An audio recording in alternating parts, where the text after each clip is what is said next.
hello नमस्ते म safe RK आज म स्पेसली सेफ को बारेमा चाहिँ केही सेफलाई चाहिने आवश्यक किचनको केही डकुमेन्ट्रीहरूको बारेमा म रेडी गर्न गइरहेको छु जुन स्पेसली मेनु कस्टको बारेमा है त यो मैले एक्सेलमा सबै रेडी गरेको छु लगभग आज कम्प्लिट भयो र मैले एक दुईवटा प्र्याक्टिस गरेर पनि हेरिसकेँ सब ठिकठाक छ यसले काम राम्रो गरिरहेको मैले अनुभव गरेको छु र मैले सर्टकटमा मैले तपाईहरुलाई के बुझाउन खोजेको भने हामी जो सेफहरुलाई स्पेशल सेफहरुलाई अरूलाई हैन अरूले म त्यति टेन्सन नलिनु होला सेफहरुलाई जो नयाँ स्टार्टिङ जोइन हुनुभएको छ किचनमा र भोलिको दिनमा भविष्य राम्रो त म सेफमै केही गर्छु भन्ने क्यारियरको बारेमा केही सोच्नु भएको छ र अर्थात् गरिराख्नु भएको छ र जसलाई एक्सेलको बारेमा एडभान्स नलेज नभएर हल्का नलेज तर रिसिपिङको बारेमा मेनु कस्टको बारेमा फंक्सनहरुको मेनुको बारेमा यताउति निकाल्नु पर्ने अवस्था आएको छ भने उहाँहरुको लागि चाहिँ यो एकदम पर्फेक्ट छ भन्न चाहन्छु जसमा म विषयवस्तुतर्फ गइरहेको छु मैले लगभग यो फर्मेट एउटा फर्मेट भइरहेको छु जुन फर्मेटको नाम हो master the kitchen recipe format भनेको छु master the kitchen recipe format बनाएर एउटा सबै किचनहरुको मास्टर तरिकाले मास्टर प्लानमा स्पेशली धेरै दिन लगाएर टटक्क रेडी गरेको थिएँ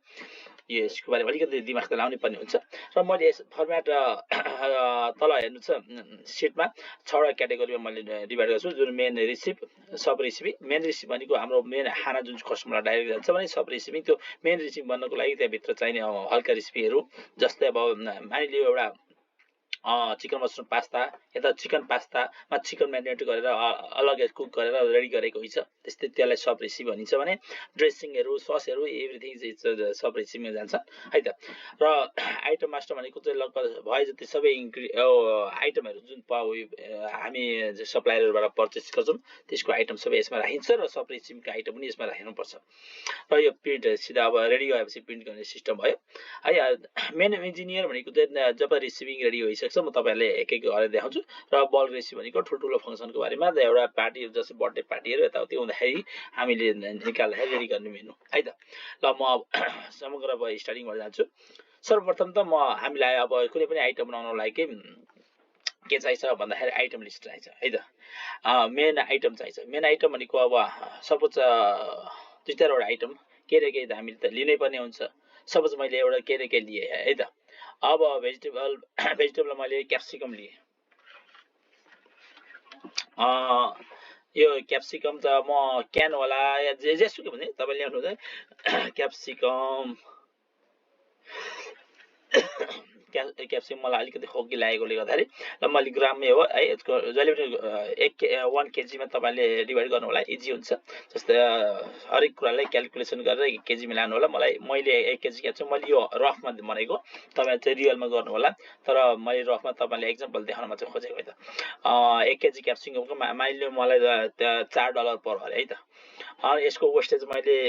क्यानमा मगाएकोले मेरो वेस्टेज गएन या फ्रेस पकाएर रोस्ट गरेको त वेस्टेज जान्थ्यो ल मेरो वेस्टेज जान्थ्यो ल 30 ग्राम वेस्टेज जान्थ्यो है त यसो गरेपछि एल्ड तपाईले वेस्टेज फ्याकेर पनि तपाईले कति युज गर्न सक्नुहुन्छ भन्ने कुरा तपाई एल्डमा आइहाल्छ क्याप्सिकम भयो मैले मानिलियो मलाई एक दुईवटा आइटम बनाउनु छ भेजिटेबलको दुई चारवटा आइटम बनाउनु छ म एउटा पास्ता बनाउँछु एउटा पिज्जा बनाउन तपाईले पिज्जा चिकन पिज्जा बनाएर म देखाउँछु है त चिकन पिज्जाको ल म फोकस गर्छु अब तपाईलाई चिकन पिज्जाको लागि एउटा आइटम बनाएपछि तपाईलाई यो स्याम्पलको लागि चिकन पिज्जाको लागि चिकन थाई चाहियो हो है चिकन प्रेस व्हाटएभर म चिकन थाई त्यसलाई फेरि म्यारिनेट पनि गर्छु म्यारिनेट गरेर पकाएर अलग्गै गर्छु चिकन थाई यो ग्राममा 1 केजी ग्रामको लगभग मलाई कति पर्यो चिकन थाई लगभग $4 अन्दाजी है यसको मैले केही पनि फ्याकिन है अनि त्यसपछि पिज्जा बेस चाहियो मलाई है pizza base or dough whatever pizza base भनौं ग्राम यो पीसीमा म निकाल्छु 1 यसको प्राइस ल $1.2 राख्दिम हैन मान्देको रियली त तपाईहरुले आफ्नो गर्नु होला अनि चीज मोजरेला चीज है चिज तपाईले मोजेरेला चिज के गर्नुहुन्छ थाहा भएन मैले चाहिँ चिज मात्र लेख्छु तपाईले मोजेरेला चिज लेख्नुहोस् मैले तपाईलाई बुझाउनको लागि मैले यो हल्का गर्दैछु चिज चिज भनेको त्यही मोजेरेला पार्मेसन त्यो धेरै आउँछन् तपाईले लेख्न सक्नुहुन्छ चिज ल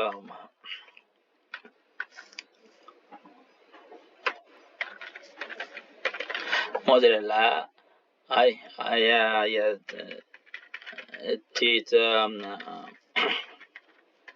whatever तपाईहरुले लेख्न सक्नुहुन्छ है यो चाहिँ अब ग्राममा 1 केजी ग्रामको लगभग मानिलियो त मोजेरेला चिजको लगभग $12 पर हो अरे हैन यसरी यो $12 यो 1 केजी लेख्नु पर्ने मैले चाहिँ गल्ती गरेछु यो $12 तर रियली तपाईहरु चाहिँ पर्चेसको लिस्ट हेरेर गर्नु होला पार्मेसन चिज जी टाइप गर्ने बित्तिकै आइहाल्छ यसलाई 1 केजी 1 केजी को लगभग मलाई $14 पर हो है यस्तै अब यता चाहिँ राख्नु चिकन थाई अब जस्तै meat item chicken item CHI chicken राख्नुभयो पिज्जा बेस फ्रोजन राख्नुभयो है मोजेरेला चिज डेयरी आइटम राख्नुभयो तपाई लेख्न सक्नुहुन्छ अब यो पनि डेयरी आइटम भइगयो है अनि अब त्यस्तै अब टोमेटो सस यसलाई तपाईले लिटरमा पनि लेख्न सक्नुहुन्छ तपाईले मैले चाहिँ नर्मली बुझ्नको लागि ग्राममा तपाईलाई देखाउँदै छु तपाईले चाहिँ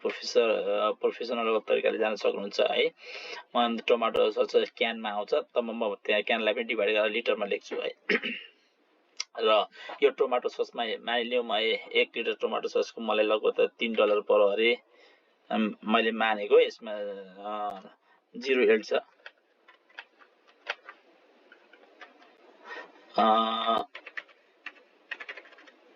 अब टोमेटो सस ड्राई आइटम है यो ड्राई आइटममा मैले क्यान मगाएको हुन्छ भएकोले गर्दाखेरि यो ड्राईमा राख्छु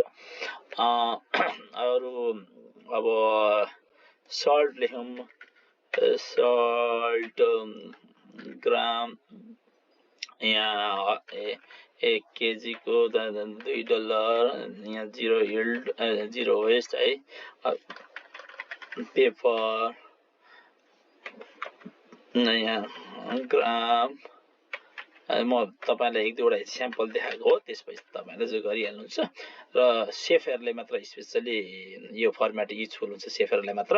र जसको कम्प्युटर या ल्यापटपहरुमा यो एक्सेल फर्मेट छ त्यसलाई म कहाँ पुगेको थिएँ पेपर 1 केजी पेपर मानिलियो कति डलर हुन्छ $5 मानिलियो मैले मानेको है मानिलियो रियल यो तपाईहरु चाहिँ अब यहाँ पनि तपाईले आफ्नो टाइप गर्न सक्नुहुन्छ यो अब ड्राई आइटम सल्ट भइगयो पेपरमा ड्राईमा राखिहाल्छ यसको डी मात्र छ डीआर कता गयो डीआर ड्राई सर्टकटमा आइहाल्छ कि भनेको दुईटा चाहिँ टाइप गर्नुपर्ने भयो एनीवे ल ठीक छ अब यति भयो नि हैन अनि त्यसपछि भनेको अब म भेजिटेबलमा अरु के क्याप्सिकम भयो MUS मशरुम पनि टाइप गरे मशरुम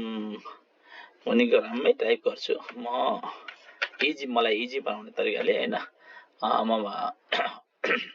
अब 1 केजी मशरुमको लगभग